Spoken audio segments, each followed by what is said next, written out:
बिस्मिल्लाहिर्रहमानिर्रहीम। अस्सलामुअलैकुम। मैं हूं इमरान और आप देख रहे हैं इमरान उमर यूट्यूब चैनल। तो प्यारे व्यूवर्स, आज ना मैं आपसे एक शाही रेसिपी शेयर करने वाला हूं। ये शाही रेसिपी इतनी मज़े की और इतनी खूबसूरत है ना, जब अफ्तार पार्टी में आप ये मज़ेदार सी रेसिपी बना के मेहमानों को खिलाएंगे ना, यकीन माने मेहमान आपकी समझदारी के फ़ैन हो जाएंगे।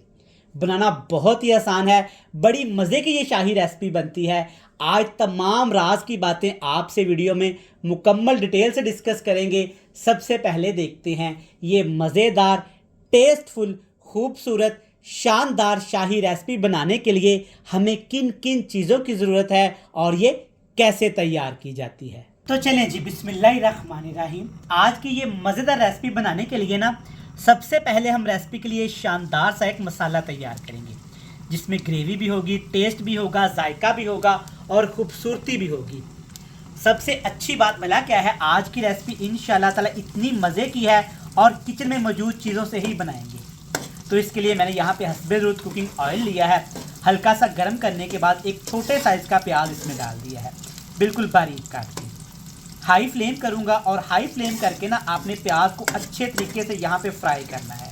तो माशाल्लाह से आप देख सकते हैं प्याज के ऊपर ना बेहतरीन एक शानदार सा कलर आ गया है। चलें जी, इससे ज़्यादा प्याज को ब्राउन नहीं करेंगे।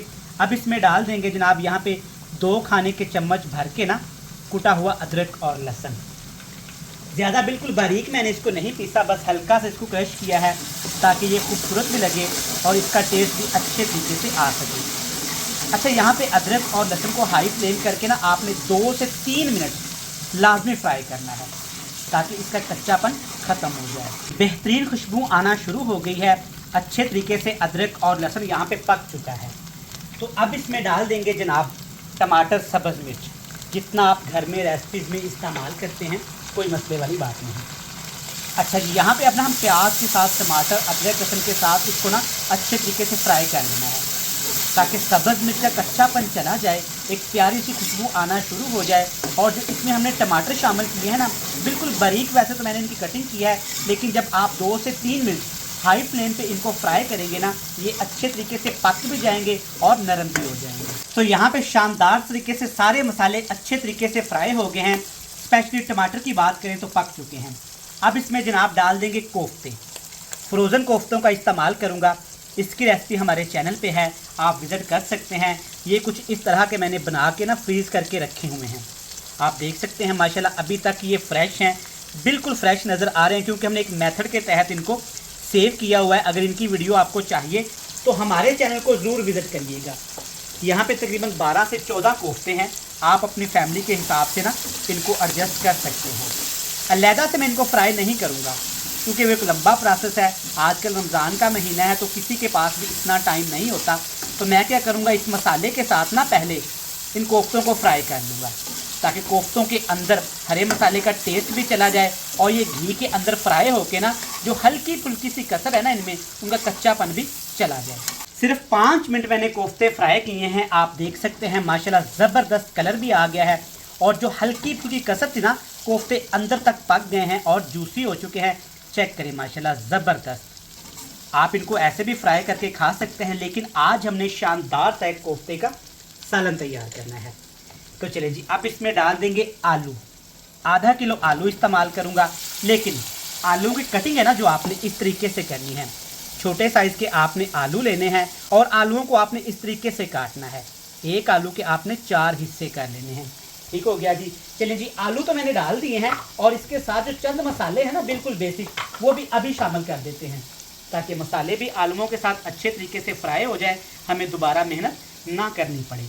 टेस्ट के हिसाब से लाल मिर्च का पाउडर इस्तेमाल करूँगा और साथ इसमें हल्दी पाउडर इस्तेमाल करूँगा, जितना आप घर में रेसिपीज़ में इस्तेमाल करती हैं, कोई मसले वाली बात नहीं। चलिए जी, कोफ्ते के अंदर वैसे तो नमक होता है, एहतियात के साथ आपने फिर भी थोड़ा सा नमक शामिल कर लेना है ताकि आलू जो इसमें शामिल किए हैं ना, टेस्ट इनका बैलेंस हो जाए। अमूमन क्या किया जाता है कि हम ना आलू को, मसाले को फ्राई करने के लिए पानी का इस्तेमाल करते हैं, तो इस रेसिपी में आपने दही इस्तेमाल करनी है। 3 से 4 खाने के चम्मच आपने दही ले लेना है और इतना ही आपने पानी शामिल करके ना अच्छे तरीके से दही को फेंट लेना है ताकि दही की फुट्टी ख़त्म हो जाए और जब हम सालन में इसको इस्तेमाल करें ना तो इसका जायका ख़राब ना हो। चलिए जी, हाई फ्लेम अब आपने नहीं करना, हल्के फ्लेम पे ना इन तमाम चीज़ों को इतना भूनेंगे कि मसालों का कच्चापन भी ख़त्म हो जाए और जो हमने इसमें दही शामिल की है ना वो स्पेशली अच्छे तरीके से कुक हो जाए। माशाल्लाह अल्हम्दुलिल्लाह, क्या ज़बरदस्त कलर आया है। अल्हम्दुलिल्लाह, देखिए जी, दही शामिल करने की वजह से ना देखें क्या ज़बरदस्त तरी आ गई है। अच्छे तरीके से आलू कोफ्ते तमाम चीज़ें भून गई हैं। अब इसमें डाल देंगे जी थोड़ा सा ज़ीरा, इससे टेस्ट भी अच्छा आएगा और सालन जब आप दस्तरखान पे रखेंगे ना तो ये खूबसूरत भी लगेगा। चलें जी, अब इसमें ना ग्रेवी के लिए जितनी आपने ग्रेवी बनानी हो आप इसमें पानी शामिल कर सकते हैं।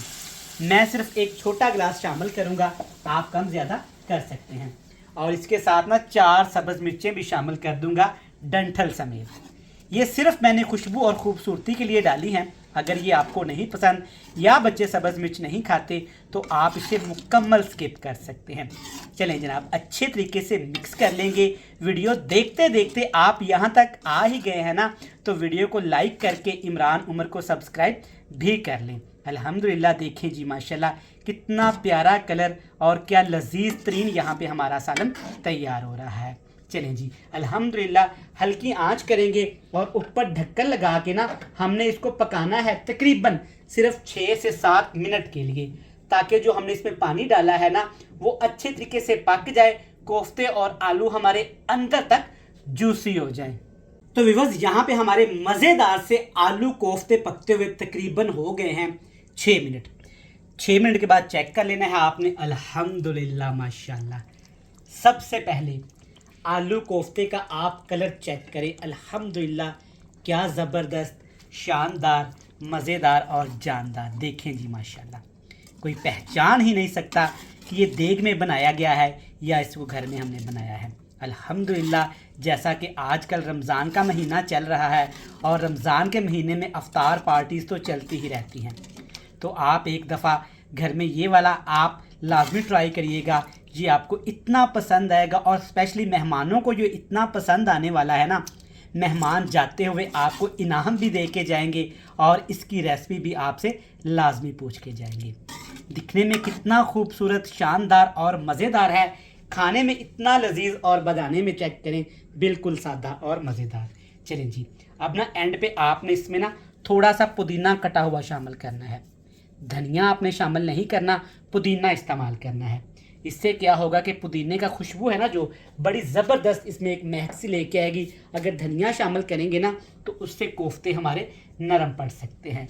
ले जनाब, अल्हम्दुलिल्लाह आपके सामने है, सिर्फ 10 मिनट में ये मज़ेदार शानदार सा शाही सालन हमने तैयार कर लिया है। देखें माशाल्लाह, सबसे पहले इसकी खूबसूरती चेक करें आप। अल्हम्दुलिल्लाह, घर में लाजमी ट्राई करिएगा, ये आपको पसंद आएगा। मुझे दीजिएगा इजाज़त, कल फिर मिलेंगे नई बेहतरीन रेसिपी के साथ। तब तक अल्लाह हाफिज़।